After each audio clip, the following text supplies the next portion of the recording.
જય બોલવાથી મોઢું પોવું થાય. બેનો સાંભળજો, મારા વડીલો આજ ગોદાવરી માના શ્રદ્ધાંજલિ ભજન સંતવાણીમાં ભેગા થયા છે અને કંઈક જો મારી શક્તિ મુજબ, મારી સમજણ મુજબ જો કદાચ અહીં પીરસતો ન જાવ ને તો મારી જનિતાનું ધામણ લાજે હો પાછું. હા, જય બોલવાથી શું થાય? પ્રયત્ન કરો, મોઢું પોવું થાય, મોઢું પોવું થાય, પેટને દબાણ થાય, પેટ પાછું પડે અને જય બોલો ને એટલે અવાજનો સૂર બધો પેટમાંથી જોર કરીને બહાર નીકળે. પણ બહાર નીકળીને જાય કે આ બાજુ દિવાલ, આ બાજુ દિવાલ, પાછો ગેટ બંધ, આ બાજુ ક્યાંય જવાય એવું નથી. એટલે જે કોઈ જય બોલશે એનું પાપ ક્યાં જઈને બેસે કે જે નહીં બોલે ને એને ખોવામાં જઈને બેસે. એટલે અંતરના નાથથી ગોદાવરી માની પાછો જેને ગોદાવરી માં કહેતા, એટલે કીધું મેં એક સુંદર મજાનું સાખીમાં કીધું તું મોઢેથી બોલું માં મને હાચે નાનપણ સાંભળે, મોટપની મજા મને કડવી લાગે કાગડા. હે, કદાચ બહેનો તો જાહેરમાં રડી શકે છે, હે, પણ કદાચ વડીલો એની માની વેદના સાંભળજો. ઓશિકામાં માથું નાખી નાખીને કાવી રાતે એક એક દોઢ વાગે હજી અમને જણાય ત્યારે અમારી યાદો આવે છે. મારા બાપ એમાં આહુડા અમે લુઈ નાખી છે. કારણ કે આ માં છે ને એ એક એવું પાત્ર ભગવાને બનાવ્યું છે. એટલે અંતરના નાથ એકવાર જય જયકાર પેલા ઊંચા હાથ કરીને કરવો છે, પછી મારે 5 મિનિટ વાત કરવી કૈલાસબેન પરમારને રજૂ કરવા છે. બોલીએ વિશ્વકર્મા ભગવાન કી, દેવ તણખી દાદાની, લીરબાઈ માત કી, મુદાસ બાપાની, લોયણ માત કી, બાપા સીતારામ સીતારામ. મારે વાત એ કરવી છે કે જનેતા છે ને ગમે એવો મરદ મુશાઓ માણા હોય, કોઈ દી આહુડું આંખમાંથી ન આવ્યું હોય, પણ 2 વખત મરદ મુશાઓ માણા બહેનો તમે તો ગમે ત્યાં રડી શકો. અમારા ભાઈઓની વેદના અમે અંતરમાં રાખીને છુપાવીને બેઠા હોય અને 2 વખત મરદ મુશાઓ માણસ જાહેરમાં રડે છે. એક પોતાની જનેતા દુનિયા છોડીને જાય ત્યારે ને એક પોતાની દીકરી વહાવે ને ત્યારે. મારા બાપ, હે, ગમે એવો મરદ મુશાઓ બાપ હોય, ગમે મરદ મુશાઓ દીકરો હોય, પણ પોતાની જનેતા દુનિયા છોડે ને ત્યારે પોક મૂકીને રડે છે. ને એક પોતાની દીકરી, પોતાની કાવજાનો કટકો, પોતાની લાડક વાઈને વહાવતો હોય ને ત્યારે જાહેરમાં રડે છે. હે, ત્યારે આજ ઈ આપણે કોણ લુહાર છીએ? આજે મારે ઈ વાત કરીને કૈલાસબેન પરમાર એટલે આપણું ગુજર ક્ષત્રિય વિશ્વકર્મા દાદાનું ઘરેણું શેકવાર, એની માટે તાલીઓના ગડગડાટથી વધાવો કે આપણે કોણ છીએ? કે આપણે વિશ્વકર્મા દાદાના સંતાન. હું તમે વિશ્વકર્મા દાદાના સંતાન. અરે ડોડિયા કયો, ચુડાસમા કયો, રાઠોડ કયો, સાહેબ પરમાર કયો, સોલંકી કયો, સિદ્ધપુરા કયો અને પીઠવા કયો, એ બધા લુહાર વિશ્વકર્મા દાદાના દીકરા. એ વિશ્વકર્મા દાદા એટલે આ સૃષ્ટિનો સર્જનહાર, આ સૃષ્ટિનો આર્કિટેક્ટ ગણો તોય ભલે, એન્જિનિયર ગણો તોય ભલે, પ્લાનિંગર ગણો તોય ભલે. આ સૃષ્ટિ ઉપર સાહેબ 2 પુતળા કોઈ જો પ્રથમ રમતા કર્યા હોય, બ્રહ્મા વિષ્ણુ મહેશ મુંજાણા હોય, ત્યારે જો કોઈ આ પૃથ્વી ઉપર 2 મનુષ્ય સાહેબ દેવી કહેતા માં લક્ષ્મી સાહેબ બહેનો, અને એક મારી માવડી કહેતા ઈ બહેનો, અને બીજો મરદ મુશાઓ જો કોઈ આ પૂતળા 2 રમતા કર્યા હોય તો એ વિશ્વકર્મા દાદાનો એન્જિનિયર છે. મારા બાપ, અરે હોનાની લંકા બનાવી એ મારો ને તમારો ઈષ્ટદેવ વિશ્વકર્મા દાદા છે. આમાં તાલીઓ ન પાડો તો લુહાર માટે સાહેબ બોલવું મટી જવું પડે. હે, જેને હોનાની લંકા બનાવી એ વિશ્વકર્મા દાદા, એના હું તમે સંતાન. અને જે ધરતી ઉપર તમે મેં કર્મભૂમિ બનાવી, આ સુરતની ધરતીને આપણી સાહેબ જન્મભૂમિ છોડીને કર્મભૂમિ બનાવી છે. એ સુરતની ફરતી જે તાપી આંટો મારે ને એ કેટલાને ખબર છે? તાપી મને ને તમને શું થાય? કરો આંગળી ઊંચી, હાલો. હે, દીકરીઓ નાની નાની બેટા સાંભળજો, આ તમારા સ્કૂલમાં છે ને તમારા ટીચરને પ્રશ્ન કરવાનો. અત્યારની જો ટીચર જવાબ આપી દે ને તો હું બોલતો બંધ થઈ જાઉં. હે, ઈ લુહારા રે સાહેબ, ઈ તાપી મૈયાને શું ગઠબંધન છે, શું સગો શું નાતો છે આ તાપી મૈયાને? આ તાપી માં છે ને એ સૂર્યપુત્રી કહેવાય છે. સાચું કે ખોટું?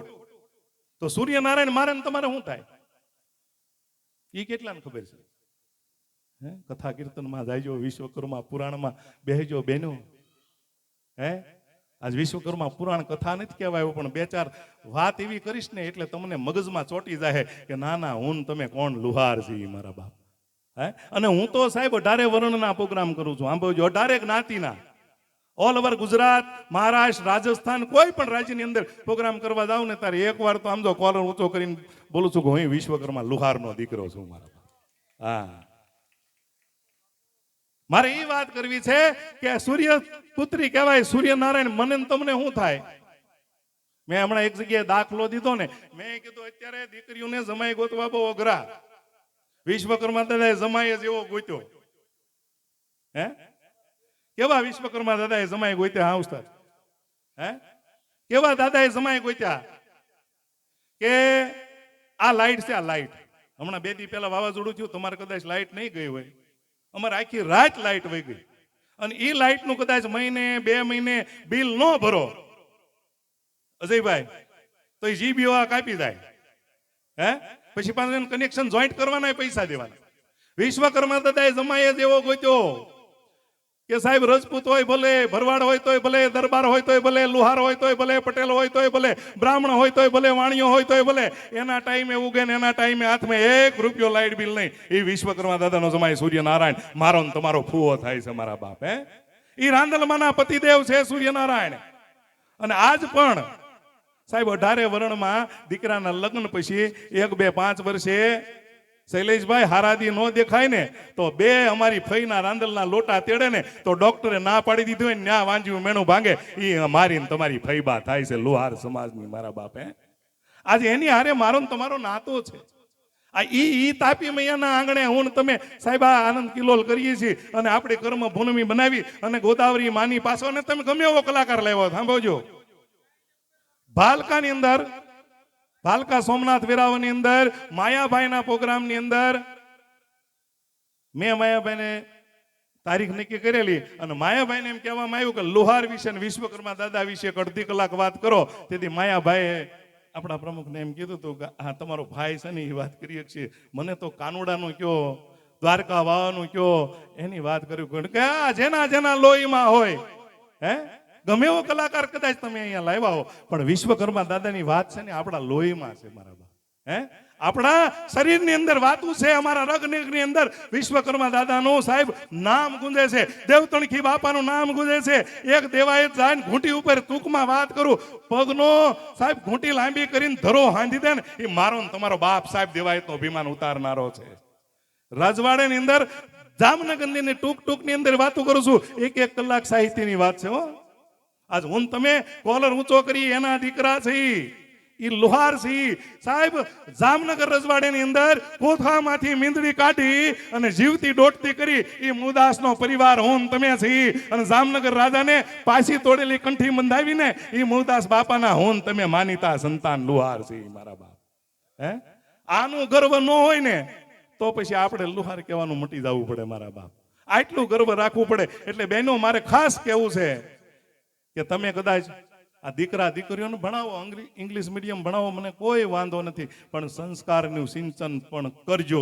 મોલની અંદર સાહેબ માહોલ મળતો નથી, માહોલની અંદર સાહેબ પરિવાર મળે છે અને પરિવારની અંદરથી સાહેબ તમને સંસ્કારનું ચિંતન થાય છે. આજનો સમય જ એવો આવ્યો છે, મને વાત કહેવાય દો 5 મિનિટ ચિમનભાઈ, કે આજનો સમય એવો આવ્યો છે બાપ દીકરીઓ સાહેબ 1 કલાક 1.5 કલાક અજયભાઈ ભેગા નથી બેસતા. હે દીકરો ક્યાં નોકરી કરે છે એ પોતાના બાપને ખબર નથી હોતી. હું બીજી વાત નથી કરતો, મારી નાની નાની દીકરીઓ બહેનોને એટલું કહું છું કે તમે ચોક્કસ દોઢિયાનો ક્લાસીસ કરજો, પણ કરાટેનો ક્લાસીસ કરજો. કોઈ હરામ ખોલજો હામું જોવે ને તો 2 મુકા મારીને પાડી દેવાની હિંમત પણ રાખજો મારા બા. હા બહેનો ફેશન મૂકી દેજો. અને ભાઈઓને હું એટલું કહ્યું હતું કે વ્યસન મૂકી દેજો, ફરીવાર રામ રાજ્ય આવે, ફેશન ને વ્યસન 2 બંધ થઈ જાય. હે આ હું ક્યારે કહી શકું ખબર છે? હા 4થી પેઢી મારા દીકરા, અત્યારે મારે ઘરે 2 દીકરા છે ને એને કોઈ જાતનું વ્યસન નથી, મારે નથી, મારા બાપાને નથી, મારા દાદાને નહોતું. આ 4થી પેઢી અમે વગર વ્યસને ભગવાનની કૃપાએ તમારા આશીર્વાદથી કાલાવાલા કરીએ છીએ મારા બાપ. હે ત્યારે આવો એવી કૈલાસબેનને રજૂ કરું છું. કૈલાસબેન પરમાર એટલે લોક ગાયિકા, જેના કંઠની અંદર સાહેબ મહારાષ્ટ્રથી લઈ રાજસ્થાનથી લઈ આખું સૌરાષ્ટ્ર ઉત્તર ગુજરાત સાહેબ આમ ઠેઠ ગાંધીગઢથી લઈ એવી સુંદર મજાની જેના કંઠની અંદર ભૂગર માં કરી કોયલ બેહી ગઈ છે એવા કૈલાસબેન પરમારને વિનંતી કરું. આજ મારો ને તમારો વિશ્વકર્મા પરિવાર છે. કૈલાસબેન સાંભળજો, હે આજ મારો ને તમારો વિશ્વકર્મા પરિવાર ભેગો થયો છે અને એક ગોદાવરી માં પાછળ સાહેબ સંતવાણી ભજન કીર્તન લોકગીત તમને બહેનો જે મજા આવે એ તમ તારે એવું લાગે ને મારા ગીત સાંભળવું છે, દીકરીઓ લખીને મોકલજો, લખીને ઈ ગીત પણ અહીંથી અમે ગૌરાવશું ને ઈ જ ભજન કરાવશું. તો આવે કૈલાસબેન પરમાર, જોરદાર તાલીઓના ગડગડાટ વચ્ચે.